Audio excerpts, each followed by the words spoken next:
కుమార్ గారు విశాఖపట్నం నుంచి నమస్కారం అండి. రవి గారు నమస్కారం అండి. రవి గారు నమస్కారం అండి. కాల్ కట్ అయింది. రవికుమార్ గారు విశాఖపట్నం నుంచి నమస్కారం అండి, చెప్పండి.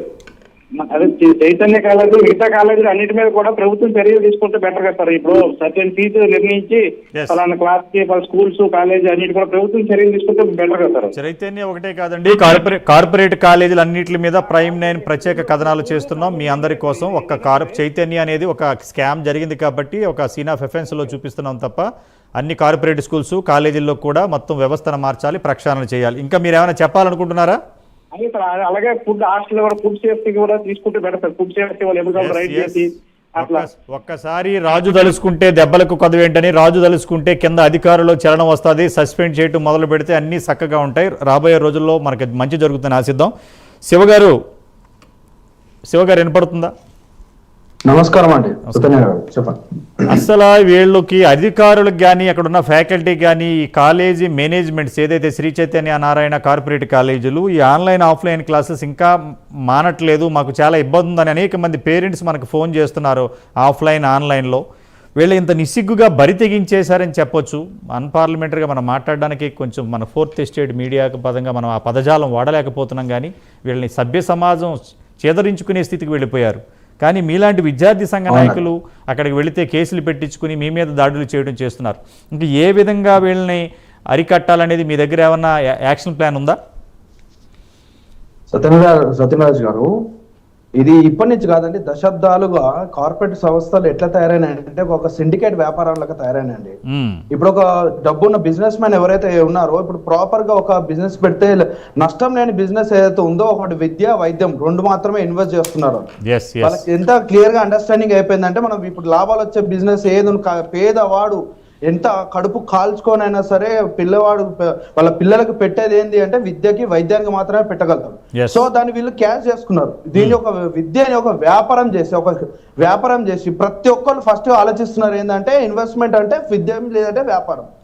ఈ విద్య ఆరోగ్యం రెండింటి మీద వ్యాపారం చేస్తున్నారు. అది కూడా రాజకీయ నాయకులే చేస్తున్నారు కదా, ఎమ్మెల్యేలు. నేను అదే అంటున్నానండి. ఇప్పుడు ఎట్లయిపోతుందంటే ఒక 10-15 సంవత్సరాల కిందము ఏ ఒక విద్యా సంస్థలు నడిపే వ్యక్తులు ఎప్పుడు కానీ రాజకీయంలోకి ఇన్వాల్వ్ కాకపోతుండే. ఇప్పుడు ఎట్లయిపోయిందంటే వాళ్ళు సంపాదించుకోవాలి అంటే రిరెస్పెక్ట్ ఆఫ్ ఆల్ పార్టీస్. నేను ఏమంటారు అంటే అన్ని పార్టీలు ఏ పార్టీ రూలింగ్లో ఉంటే ఆ పార్టీలో కలిసిపోవాలా, మనం వ్యాపారం చేసుకోవాలా, వాళ్ళకి ఎంతో అంత పార్టీ ఫండ్ ఇస్తే మనం పబ్బం గడుపుకోవచ్చు, మనల్ని టచ్ చేయరు, మనకు అన్ని గవర్నమెంట్ నుంచి మనకు కంప్లీట్ సపోర్ట్ ఉంటుంది. కాబట్టి పోలీస్ సైడ్ నుంచి అయినా సరే అండి, గవర్నమెంట్ అధికారుల సైడ్ అనేది మనకి సపోర్ట్ ఉంటుంది. కాబట్టి మనం ఎంత దండుకున్నా ఎంత ఏం చేస్తున్నా ఎవరు అడ్డు చెప్పేది ఎవరు లేరు.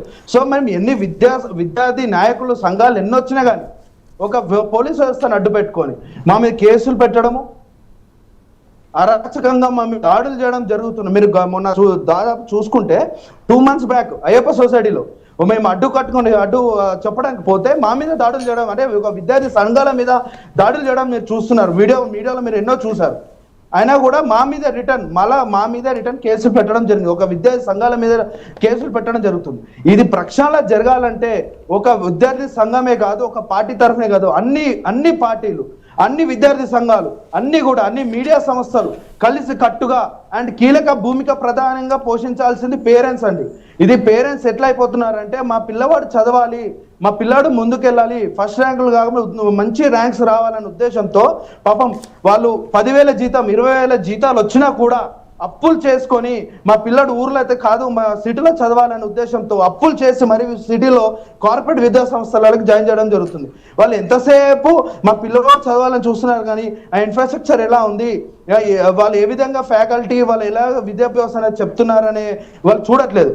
అండ్ ఇప్పుడు కార్పొరేట్ సంస్థలు ఎట్లా అడ్వర్టైజ్మెంట్లు ఎట్లా వచ్చాయంటే ఒక ఏడాది లక్షలాది పిల్లలు జాయిన్ అయితే వందలాది క్యాంపస్లు ఉంటే ఒక 10-20 మంది ర్యాంకులను చూపించి ఒకటి రెండు అనే ఒక ప్రాపర్ ఏదో ఒక అడ్వర్టైజ్మెంట్ ఎట్లా అంటే ఘోరంగా వరల్డ్ వైడ్ వీడేదో మనకి రాష్ట్రానికి దేశానికి ఏదో అవార్డులు తెచ్చినట్టు విధంగా ఒక 10 వందలాది మందిని తీసుకుపోయి మనకి అడ్వర్టైజ్మెంట్ చూపిస్తూ సెలబ్రిటీస్ కూడా వాడుకుంటున్నారు కదా, సెలబ్రిటీస్ కూడా వాడుకుంటున్నారు కదా యాడింగ్ చేయడానికి. అదే అండి నేనేమంటాను అంటే సెలబ్రిటీస్ వాడుకుంటున్నారా, ఇది ఏం చేస్తున్నారు భయ్? మీరు ఒక విద్యా సంస్థ నడుపుతున్నారా లేకపోతే బిజినెస్ నడుపుతున్నారా? మీరు దీనికి కావాలంటే ఇప్పుడు దీని ప్రక్షాళన జరగాలంటే అందరూ కలిసికట్టుగా రావాలి, అందరిలో మార్పు రావాలి. ఇంకోటి గవర్నమెంట్ కూడా, నేను గవర్నమెంట్ రేవంత్ రెడ్డి గారు కూడా విజ్ఞప్తి చేయడం ఏం జరుగుతుందంటే గత ప్రభుత్వాలు ఏం చేస్తాయో ఓకే మీరు చూసారు, అందరూ చూస్తారు, కనీసం మీరైనా మారండి. గవర్నమెంట్ స్కూల్స్ ని, గవర్నమెంట్ కాలేజెస్ ని, ఇన్ఫ్రాస్ట్రక్చర్ ని బిల్డ్ చేయండి, ప్రాపర్ ఫ్యాకల్టీని రిక్రూట్ చేసుకోండి, ఫెసిలిటీస్ ఇవ్వండి, ఒక మంచి స్కూల్స్ ని మంచి అభివృద్ధి పదంలో తీసుకెళ్ళండి, గవర్నమెంట్ కాలేజ్లను అభివృద్ధి పదంలో తీసుకొచ్చి మంచి ఫ్యాకల్టీ మంచి ఇన్ఫ్రాస్ట్రక్చర్ ఇస్తే మన పిల్లలు ఎక్కడైతే పబ్లిక్ కూడా ఉన్నారో వాళ్ళ పిల్లల్ని కూడా అందులో జాయిన్ చేయడము, కార్పొరేట్ ధీటుగా దీన్ని డెవలప్ చేస్తే అప్పుడు కార్పొరేట్ సంస్థలు కూడా కొంచెము దిగుతారు, వాళ్ళు కొంచెం దిగొస్తారు. కాబట్టి మీరు కూడా మీ స్థాయి మాకు ఈ గవర్నమెంట్ తరఫు నుంచి కోరేది ఒకటే. అండ్ ఇంకొకటి, ఫీజు నియంత్రణ చట్టం తీసుకురావాలి. రూరల్లో ఒక చట్టము, అర్బన్ లో ఒక చట్టం తీసుకురావాలి. అంటే ఫీజు నియంత్రణ రూరల్లో ఒక స్లాబ్, అర్బన్ లో ఒక స్లాబ్ తీసుకొచ్చి ఒక కోర్స్కి ఎంత అయితే ఉంటుందో అధికారికంగా అది పెట్టండి. దానివల్ల ఫీజు నియంత్రణ కూడా మనం అడ్డుకట్ట వేయచ్చు కార్పొరేట్ కాలేజీలు. ఎందుకంటే ఒక విద్యార్థి చదవాలి అంటే, ఒక ఇంటర్ చదవాలి అంటే లక్షలు డొనేషన్ కట్టాల్సి వస్తుంది.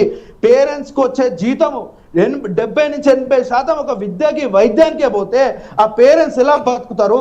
దాన్ని కూడా మీరు పరిశీలించాలని చెప్పి అందరు కలిసికట్టుకు రావాలా, మనం ఉద్యోగంగా తీయాలా. దీనికి మీరు ప్రథమ భూమిక పోషిస్తున్న టీవీ9కి నేను చాలా 1 month మీరు చూస్తున్నాను. మీరు ఎంతో శ్రమతో మీరు రోజు డిబేట్స్ పెడుతూ పేరెంట్స్ ని ఎడ్యుకేట్ చేస్తూ ఈ విధంగా మీరు తీసుకొస్తున్నాం. నేను చాలా సంతోషంగా ఉందండి. మీరు ఒక ప్రాథమిక భూమిక మీరు ఒక మీడియా తరఫు నుంచి మీరు సపోర్ట్ చేయడం నాకు చాలా సంతోషంగా ఉందండి. సత్యనారాయణ గారు, థ్యాంక్ యూ. సుందర్ కుమార్ గారు ఫోన్ లైన్ లో అందుబాటులో ఉన్నారు. నమస్కారం అండి.